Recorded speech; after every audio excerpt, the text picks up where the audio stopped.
National Little League, our home field was Garfield High School.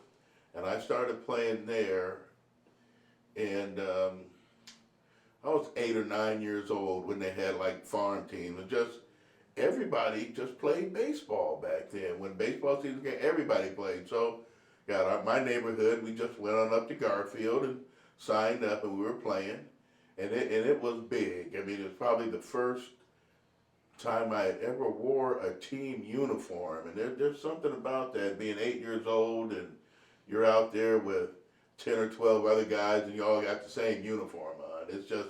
It's a camaraderie that starts then. You say, this team sports, I kind of like this. But back then it was a big deal playing Little League baseball back then because all your friends were playing. And it went all day. You would play a game at 10 in the morning. When the game was over, you went home and you went in the streets and kept playing because all your friends were playing, and there were definitely more kids in the neighborhood then, but it was major. It was, you met a lot of people from different schools. Like I said, I went to Horace Mann, but then you meet kids from T.T. Minor, Madrona, and Leschi, and so it was a meeting place, and it was a social event. If it's possible to have a social life when you're 8 years old, it was big like that. And it was just big. It was. Now, coaching, I shared this story at a little function I was at about 3 or 4 months ago. I was an iron worker. I'm a retired iron worker now, but back in about 77 or 78, I had some iron, like a couple iron beams fall on my leg, crush my leg, and I just thought I was going to lose my leg. I said, oh, it's over. It was just broken up so bad. So I'm laid in the hospital, and they showed me the x-ray. And boy, the bone was so mangled on my leg. Boy, I thought I was going to lose it. And I said, Lord, if you let me keep my leg, I'll just be your servant.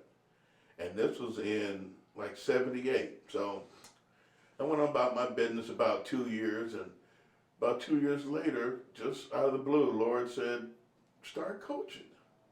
And I said, oh, okay. And that's how I started coaching. I had been playing for years, and you know, when you're an athlete, you don't think you're ever going to stop playing. You think, oh, I'm going to play forever.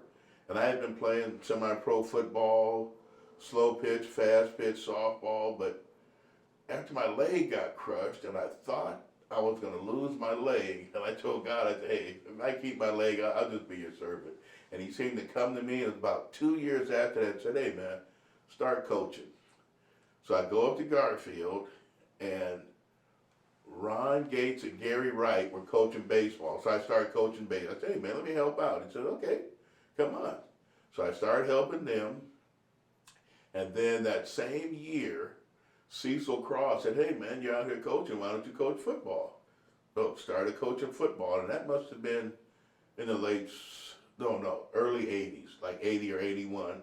That's when I started coaching. I've been coaching ever since, but it was just something that, I'm not a real religious person. I don't go to church every Sunday, but it was me asking God for a favor of keeping my leg, because it looked bad on the x-ray. It was broken in 2 or 3 spots.